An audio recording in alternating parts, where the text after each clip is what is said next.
Pessoal, eu quero situar a nossa audiência. Então, nós estamos falando para vocês de dois vetos que já foram derrubados e que são muito importantes para quem defendia a derrubada, mas também para o governo federal, que acabou saindo aí perdedor nessa história. Porque a gente está falando do veto à desoneração da folha de pagamento. 17 setores que seriam beneficiados agora mantêm, então, essa prorrogação até 2027. E estamos falando também da derrubada do veto sobre o marco temporal das terras indígenas. Esse veto já caiu na Câmara dos Deputados, agora passa pela votação ali no Senado.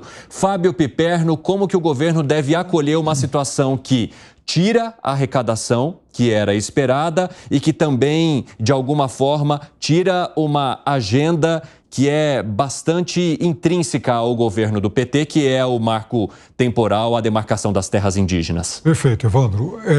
Eram duas derrotas mais do que esperadas, todos nós falamos sobre isso.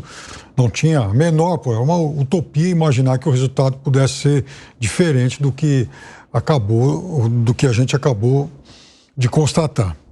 No caso do marco temporal, eu sempre tive a suspeita de que o governo queria dar uma satisfação para parte da sua base que exige isso. Então o governo, com esse veto, falou, bom, está aqui, eu tentei, perdemos, mas tentamos. Do ponto de vista político, óbvio que é uma derrota, que dói, claro, mas o governo mostrou para parte do seu público que ele também cumpriu aí uma agenda de campanha. No caso da desoneração, aí a questão, eu acho que ela é muito mais profunda e diz muito mais a respeito da índole aqui do Brasil. O Brasil é o país que adora a boquinha. Então, em 2011, foram concedidos aí esses benefícios pela Dilma. É bom que a gente frise isso.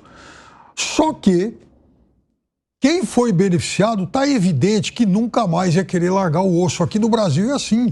Se você concede algum benefício para algum setor, não imagine que esse benefício ele vai ter um tempo de duração. Ele vai ser para sempre.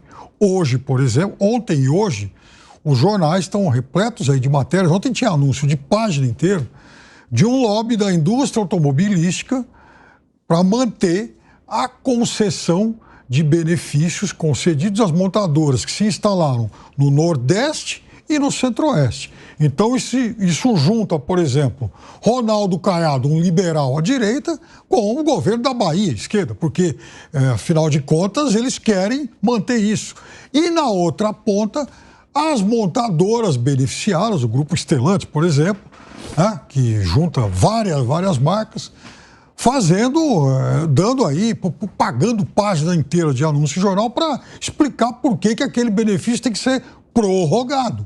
Como foi, então, agora a questão da desoneração, que acaba beneficiando 17 setores. E veja, nessa votação de hoje, o governo, enfim, os vetos, eles receberam um sim de apenas 78 deputados. O que significa o seguinte, se você juntar o PT, o PSOL e o PCdoB, que a gente presume sejam as bancadas mais à esquerda, eles têm mais do que esses 78. Então, ocorreram várias defecções, até mesmo no campo da esquerda. Por quê?